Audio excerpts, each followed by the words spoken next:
Even before the wedding, Alan disappeared when he went out to pick up my wedding dress. He didn't die, but when he came back, he didn't remember me. Every time someone mentioned marriage around him, he simply fainted. The diagnosis was frightening. According to the doctors, it was a response to extreme stress, and it had triggered the emergence of a second personality. Shortly after, I discovered I was pregnant. The doctor looked at me cautiously and said that perhaps the arrival of the baby could bring back the man who claimed to love me so much. With hope in my heart and the test results in hand, I went to look for him. But when I arrived, I overheard a conversation that devastated me. Alan was surrounded by his brothers, laughing.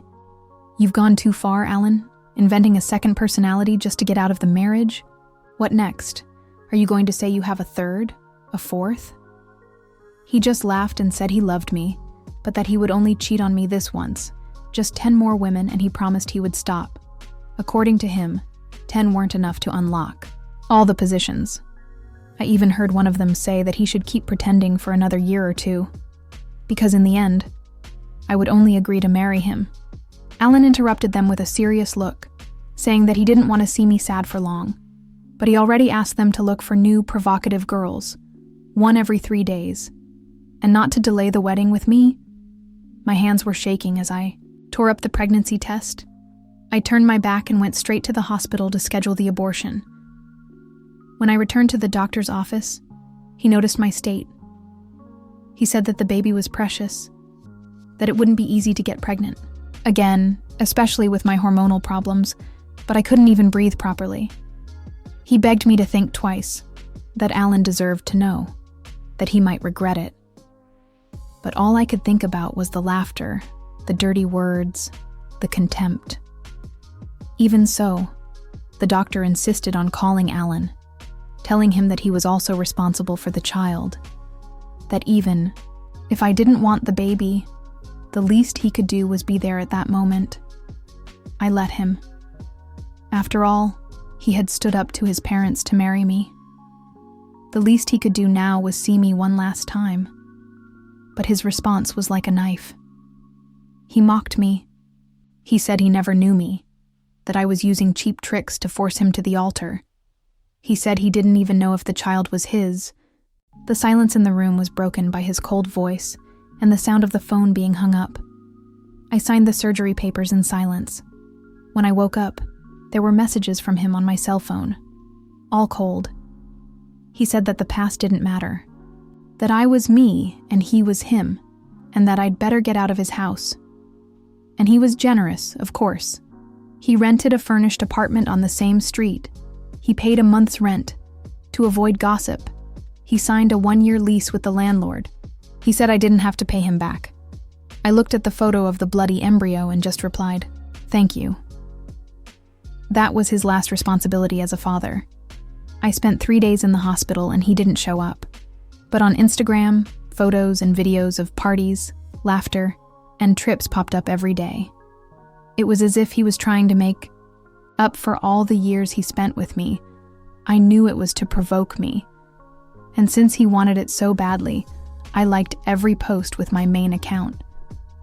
When I was getting ready to be discharged, I ran into him pushing a stretcher next to a doctor. He tried to pretend he didn't see me, but I heard the doctor clearly ask for urgent help.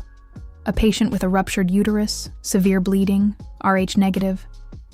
The blood bank was out of stock. Alan turned pale when he heard this. He had been ignoring me until then, but suddenly he ran towards me. He said I needed to donate blood, that all I had to do was agree to help, and he would forget everything. He grabbed me tightly by the arm and dragged me to the doctor. He said, my blood was Rh negative, and they could take as much as they needed. I tried to break free, but I couldn't.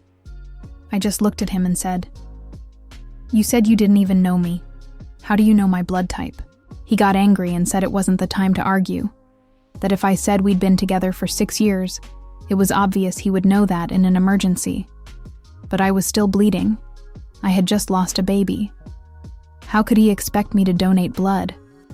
And what's more, Why should I donate for another woman? I explained that I couldn't, and even if I could, I wouldn't. He became furious. He said I didn't love him, that I was lying about the miscarriage, and that he was disappointed in me. That was why he didn't remember loving me. And I realized, then, if he had really loved me, he wouldn't have faked an illness to deceive me. He wouldn't have forced me, even though I was exhausted and hurt, to donate blood to save someone else. The machine next to me beeped. The doctor decided to act and pushed the stretcher toward the operating room. Alan still tried to drag me away, and when I refused, he simply lifted me up by my waist. He said that whether I liked it or not, I owed him that, and that if necessary, he would marry me at the altar to make up for it. That was enough. I gave in. After all, he had already risked his life for me once. That donation would be the last favor. I saw the blood dripping into the bag and felt my heart grow cold. He ran off with the nurse, leaving me alone. I whispered, "Now we're even." When I left the collection room, my legs gave way. I fainted in the hallway. When I woke up, the doctor wanted to scold me, but he sighed. He said I needed to take care of myself, that I couldn't donate blood for many months. I nodded unwillingly. The nurse next to him asked why he hadn't told me that Alan had never answered any of my calls, and that, even so, I had shown up. The doctor replied that I had a pure heart, but unfortunately, I had loved the wrong man. I picked up my cell phone. Several calls made to him. None answered. Just one message. "Stop causing trouble and know your place." I felt relieved that he hadn't answered. I don't even want to imagine what kind of humiliation he would have prepared for me live. Alan's brothers always made it clear that they never thought I was good enough for him. They only called me sister-in-law because he forced them to, going against everyone else, even facing his own family. But now that he was faking this illness, everyone seemed to have been given permission to finally say what they thought of me. I saw the contempt and superiority in their eyes. When Alan came down to pick them up and saw me there, he frowned as if my presence was inconvenient. He said he had already promised to marry me, but that I was crossing the line by bribing doctors and trying to control his life. He accused me of suffocating him. He repeated that if I continued like this after the wedding, it wouldn't last long. That cut me deep. I didn't want this marriage anymore. During all the years we were together, I never held him back. When he wanted to go out drinking, I went with him, or picked him up without question. When he traveled with his brothers, I bought the tickets and organized everything. When he slept drunk, I cleaned him up and covered him. I never demanded to look at his cell phone, never suffocated him. I wanted to be different from my mother, who lost her husband by trying to control everything. I thought I had learned from the past, that I knew how to balance space and commitment. And yet he said that my love suffocated him. Was that why he pretended to be sick? To have an excuse to cheat on me? When I looked at him, there was nothing left in his eyes. No trace of the man who once swore his love to me. I swallowed all the questions that threatened to escape. Alan pushed a bouquet of lilies at me as if it were a favor. He told me to stop, pretending and accept the flowers, as if that were enough. He thought I was still that girl who would accept any crumb, that a gesture was enough to convince me. I gave the bouquet back. That was for someone else. I had donated blood by choice, not because of emotional blackmail. I didn't need his commitment anymore. When he realized I was serious, he lost himself for a moment. I saw a strange fear in his eyes, as if he were about to lose something he didn't even know he wanted to keep. But he quickly covered it up, trying to keep up appearances. I just smiled and told him he should take care of his fiancée, that I would take care of my discharge. My calmness unsettled him more than any scandal. His brothers, noticing his discomfort, pulled him aside and mocked him. They said I just wanted attention, that all women played these kinds of games, that he was a fool for believing I was different, that I had caused the bleeding because I wanted to force a marriage, They compared my pain to an act. But strangely, I felt nothing. No pain. No anger. It was as if my body had shut down. Even though the sun was shining brightly, I felt cold. I watched the three of them leave and finished my paperwork. Since Alan wasn't home, I called a cleaning lady to help me pack everything up. When she came in and saw the decorated party room, she was shocked. She asked if I really wanted to throw everything away. I replied that my fiancé had died. It was no longer of any use. She looked at me sadly, as if not wanting to rekindle my pain, and began to put away the albums, photos, and decorations. In a few hours, all the work I had put into that home was turned into boxes and bags. Emptiness took over the room, the same emptiness I felt inside. The lady looked at the overflowing bags and sighed. I just smiled and thanked her. When she left, I deleted my fingerprint from the door, grabbed my suitcase, and left. I didn't go to the house Alan had rented. I found a more discreet place, a shelter, where I could recover in peace. When they found out about my condition, they put me in a more private room. Days passed without incident, until I received a notification on my cell phone. I had completely forgotten to cancel the security account. For my old house, I clicked on it without thinking. And there he was, walking in with Joanna, kissing her. As soon as she saw the state of the house, he stopped. He tried to call me, but Joanna was quicker. She grabbed his phone, joking that he still thought about me. She told him he should focus, and threw herself at him. Alan didn't hesitate. He pressed her body against the wall and kissed her like a hungry man, even when we were together for the first time. He had never been so voracious. Their clothes were soon scattered on the floor. She even murmured that she had just left the hospital and wanted him to be gentle. He, with bloodshot eyes, begged for more. He called her my temptation and asked her to take the initiative. She teased him, asking who he loved more, her or me. He hesitated for a second and said I was his fiancé. But he reminded her that their relationship was only for convenience. He said that if it weren't for her fragile health, he wouldn't even be there. Joanna pulled away, tearful, saying she almost died to please him. Alan, terrified and in tears, quickly hugged her, trying to seduce her again. I watched silently as they went from the living room to the bedroom, then to the bathroom. The certainty sank deep into my chest. He never loved me. After the accident, I cried in secret every day, and he didn't even notice. When he saw me with puffy eyes, he called me dramatic. He used other women as a way to punish me for loving him too much. He said that if he ever loved me, now he had the right to have fun. I felt relieved that I hadn't kept that child inside me. Even if he married me, Joanna's body would always attract him. I would never learn her tricks. When the moans started again, I closed the video tab and canceled access to the camera.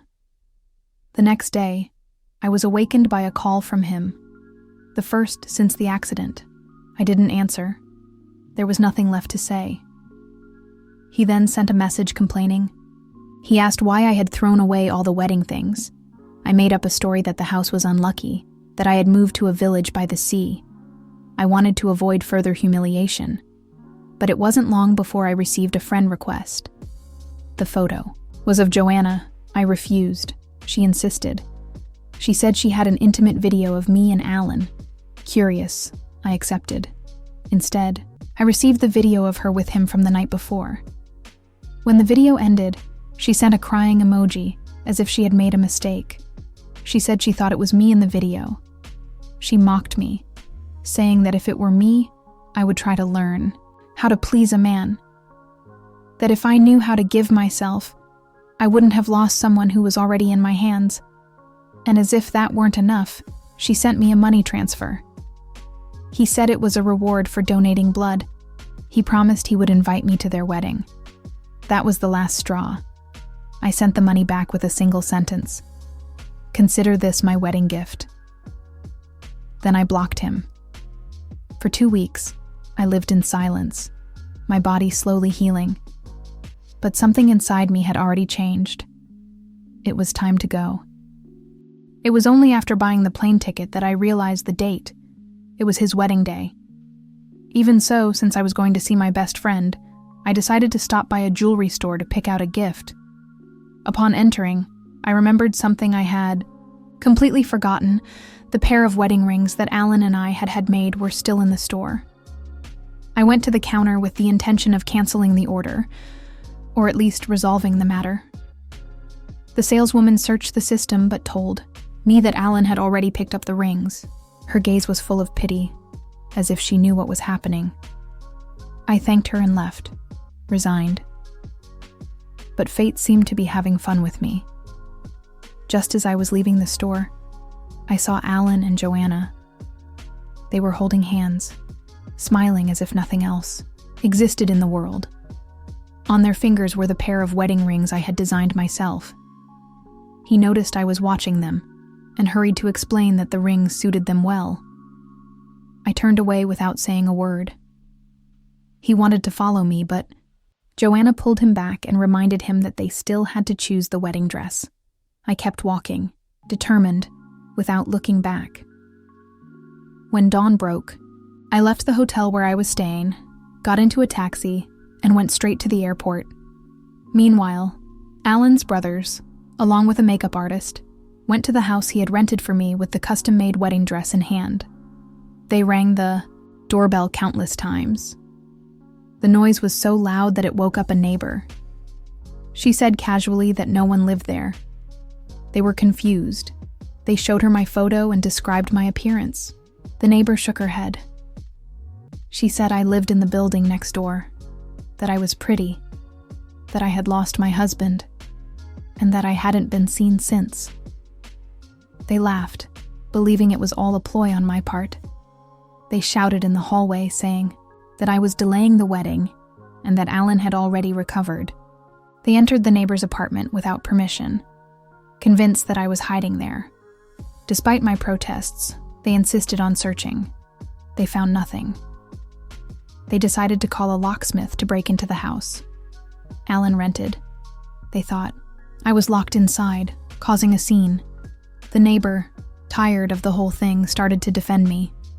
She said she doubted I had even moved out, that they should go to my house to check, and that it was strange I hadn't shown up for so long.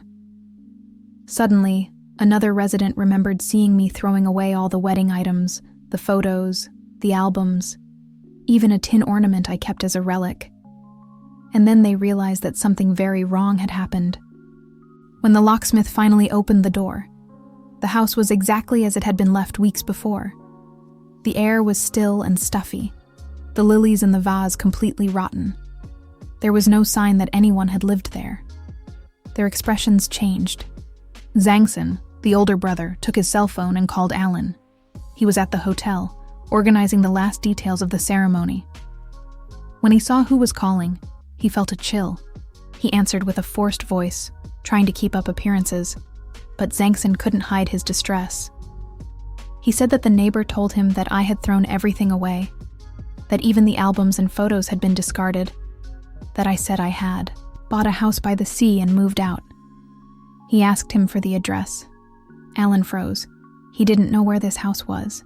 He used his contacts, searched for records in my name, but found that everything related to me had disappeared.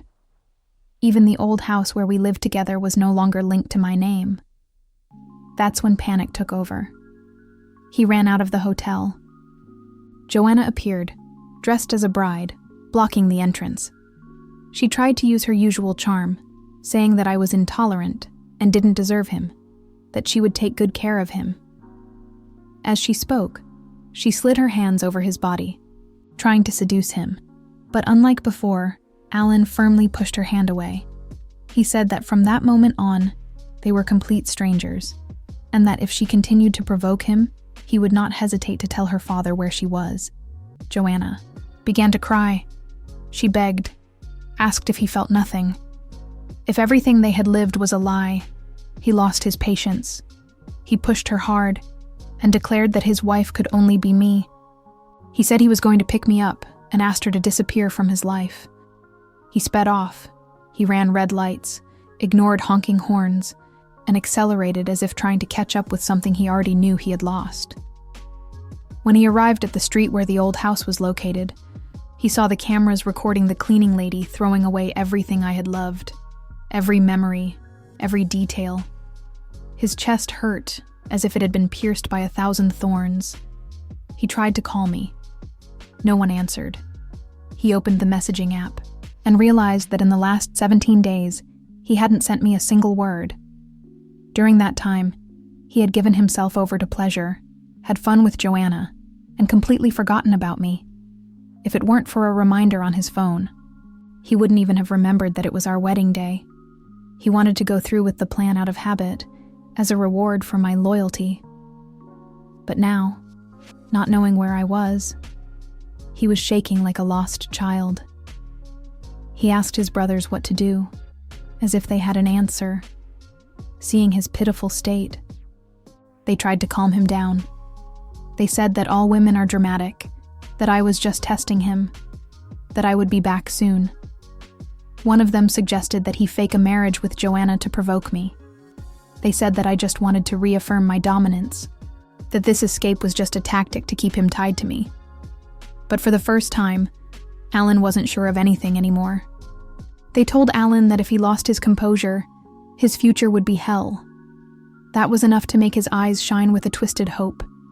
He agreed to everything, repeating that yes, I had once said that if he married someone else, I would come running, back. He believed that by faking a marriage with Joanna, he could force me to reappear. They hurried back to the hotel and decided to broadcast everything live. On the other side of the ocean, when my plane landed in Hong Kong, Laura greeted me with a tight hug. "Welcome, Princess Ivy. Here begins your new life." And at that moment, the tears I had held back for so long finally flowed. Laura immediately sensed the pain I was carrying in my heart and asked me, worried, if I regretted running away from the wedding. It was understandable. When I told her that I was breaking up with Alan and leaving everything behind, she was speechless. Alan was my first love. We had been together since college and had always been the perfect couple, the one that others pointed to as an example of lasting love. Many couples came to me for advice, and I gave them tips with a smile on my face, thinking I knew how to love. They even suggested that I write a book about it. But I, who thought I understood everything about relationships, was unable to save my own.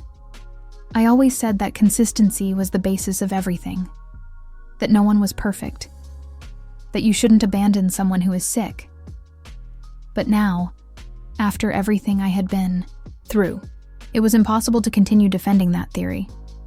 When I told Laura everything, the kidnapping, the abortion, the betrayal, the blood, she was in shock. She wanted to go back and confront Alan in person, but I stopped her. I told her it wasn't worth it, that he was about to receive the gift I had prepared for him. She doubted me. She didn't believe I would really have the courage to take revenge, so I calmly told her everything. The positive pregnancy test, the operating room, the blood donated to his mistress. She burst into tears, hugged me in the middle of the airport, and we cried together. After that, she promised she would teach him a lesson if I let her. But before she could act, my phone beeped with a live stream notification. It was him, Alan, and Joanna. The ceremony was being broadcast to the world. I tried to close the app, but Laura saw it, and then all hell broke loose. She grabbed my phone and shouted insults. "He promised to marry you today and he's exchanging rings with someone else?" She was furious. And strangely, I could only smile bitterly. I began to doubt everything. Were those 6 years really real? Did he ever love me? Fortunately, I was already too far away to go back, and I would never have the chance to get hurt again. Laura, outraged, organized a digital riot. She gathered friends in a group, and they all started attacking Alan in the live comments. It was like an army of sharp words, each one more sarcastic than the last, and I finally breathed a sigh of relief. When Alan and Joanna were about to exchange rings, Mark went up on stage and whispered something in his ear. Alan turned, moved, and spoke directly to the camera, calling me. He said he knew I was watching, that it was all a sham, that his first personality had returned. He picked up the wedding dress and began to describe, in detail, how it was designed, the references, what each detail meant. He declared his love for me with an emotion that would have moved me months ago, but at that moment, it all sounded ironic. If he really loved me, why did he lie? Why did he abandon me at the hospital? Why did he doubt my word? Why did he give the ring I designed to his mistress? While he was staging his declaration, my cell phone vibrated with a message. The gift I promised him was on its way. The delivery man was already approaching the ballroom. My anxiety grew. On the other side of the screen, Joanna realized that she was just a pawn in his game and refused to continue pretending. She cried, screamed, threatened to hurt herself. She said she was his real wife. They tried to restrain her, but she was out of control. Still, Mark and others carefully removed her from the stage, and Alan knelt before the camera. He called me once more. He said he knew everything his other personality had done, that he never wanted to hurt me, that deep down, he was still the same man. He told me about the kidnapping, his fear of dying, and how his other self had saved his life, that it was instinctive, but that now he was back. When I heard this from the doctor's mouth, I believed him. I even felt relieved. But now, seeing how he used this narrative to manipulate, it all seemed like just another excuse. The pain turned to disbelief. I held Laura's arm and asked her to stop attacking him in the comments. I said that it might be feeding his ego even more, and that if he still loved me, he would suffer from what was to come. The delivery man finally showed up in the hall. He shouted, with the package in his hand, asking who Alan was. Someone tried to sign for him, but the delivery guy refused. He said I had specified that only Alan could sign. Alan perked up immediately. He asked the camera crew to change the shot. He opened the package with a big smile. A smile that reminded me of the man who once proposed to me in tears, but I knew. That man no longer existed. Alan was no longer mine, and I was no longer his. He showed the gift to the camera, moved. He said he knew I wouldn't leave without saying goodbye, and that this was my wedding gift to him. He asked everyone to leave their blessings in the comments. The insults disappeared. A flood of happy comments took over the screen. Alan, overcome with insane euphoria, held up the package in front of the cameras and shouted for the blessings to multiply. He said he wanted the whole internet to know how much he loved me. And indeed, the broadcast exploded in viewership. People who knew nothing about it tuned in just to congratulate him. It was at that moment that he turned to the camera and begged me in a honeyed voice to appear, saying he would open the package and come get me, wherever I was. When he finally tore open the wrapping, the smile disappeared. Inside the box was a glass jar with something floating in the clear liquid, a small, shapeless clump of tissue, which caused immediate reactions of confusion among the closest guests. It was a gynecologist who identified it first. She said it was embryonic tissue. Alan, trembling, removed the paper that was attached and read the abortion form. His hand could barely hold the document. His eyes were red, his mouth trembled. He muttered as if begging for impossible forgiveness. "This can't be true, Ivy. You're punishing me. I was wrong. I was so wrong." Still with trembling hands, he took a voice recording out of the package. He pressed the button several times, until he could hear it. And there, in front of everyone, his own voice rang out, laughing with his brothers. The repeated phrase was a punch to the gut. "I'll just fool her this time. After 10 more girls, I'll stop." He talked about positions, about virgins, as if he were talking about toys. The recorder fell from his hand, but the voice continued. to echo. Alan was overcome with memories. And then he remembered that night. The night the hospital called asking for him. The night he refused to believe that the child could be his. The night he killed me inside. That child was everything I wanted. Even with my tired body and the difficulties of getting pregnant, I had dreamed of that baby, and he despised it. He left me alone, bleeding, sick, lost. He didn't answer any of my calls, and yet, he now pretended to be surprised. When he confirmed, with the hospital, that I had fainted from donating blood, his desperation took shape. He clutched the bottle to his chest and slapped himself hard. His parents, who had been watching the scene for some time, couldn't take it anymore. One of them tried to turn off the recording. The other told him to end the live stream. But Alan pushed them away with crazy eyes. He said he wanted to confess everything, that he needed to redeem himself before the world. And he knelt down.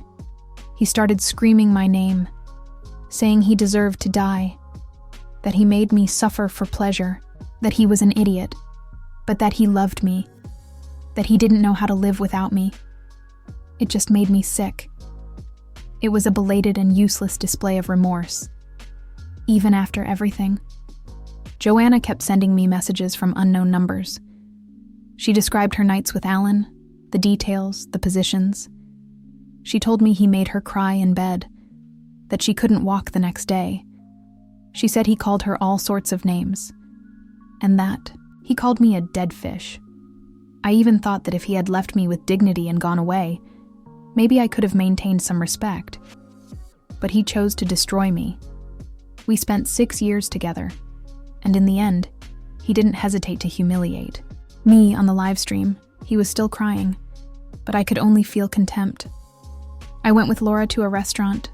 I wanted to eat something good. Laura, however, barely touched her plate. She kept refreshing the broadcast, cursing with every new gesture he made. When she said he almost fainted from crying so much, I just sighed. If he was going to regret it, why did he do all that? The internet, however, was unforgiving. The criticism exploded, and Joanna, instead of disappearing, seized the opportunity. She took her dirty, wrinkled wedding dress and went to Alan. She knelt down, her voice sweet, saying that I had aborted on purpose, that I didn't love him, that she was the one who deserved his love. Alan, immersed in his own guilt, looked up, but he saw no more sweetness. What he saw was ruin. Without hesitation, he grabbed Joanna by the neck. He screamed that it was her fault, that if it weren't for her, I wouldn't have left. She struggled, her eyes bulging, but he wouldn't let go. The live stream was interrupted by the excessive violence. Laura then went back to eating, furious. She said that if she ever saw him again, she would beat him up, and I believed her. But I never thought he would have the courage to show up. A month later, he appeared in front of me. The strong man I knew had disappeared. Before me stood a skeletal figure with sunken eyes, protruding bones, and yellowish skin. His hair, once thick, was thinning. When he saw me, he pulled out a handful of it with his own fingers. I was afraid I was facing a mentally ill person, and took a step back, he noticed, threw the strands away, and looked at me with a mixture of guilt and adoration. He tried to touch me. I backed away. Laura was next to me, holding a cup of tea, and when she saw who it was, she handed me the drink and started looking for something to hit him with. Alan seemed oblivious.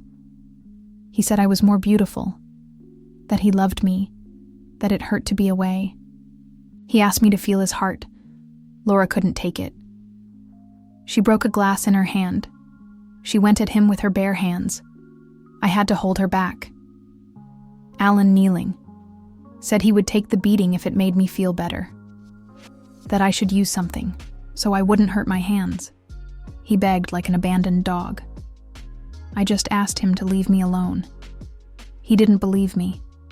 He said he loved me, that he had sent Joanna away, that she had been sold to an old man and would never bother me again, that he had cut ties with everyone else. that he wanted to live with me, but I didn't want to hear anything else. I remembered how coldly he had treated me, of the photos with other women, of his indifference. It all had to end. I walked away. He crawled towards me, grabbed my pants, and cried like a child. He said he would never cheat on me again, that he had always loved me. Laura, impatient, grabbed a chair and hit him. He fell, but didn't let go of me. Blood dripped from his mouth. When she went to pick up the chair again, I feared she would kill him. I stopped her. He looked at me and, seeing that I had spared him, thought I still loved him. He said he knew I cared, that I felt sorry for him.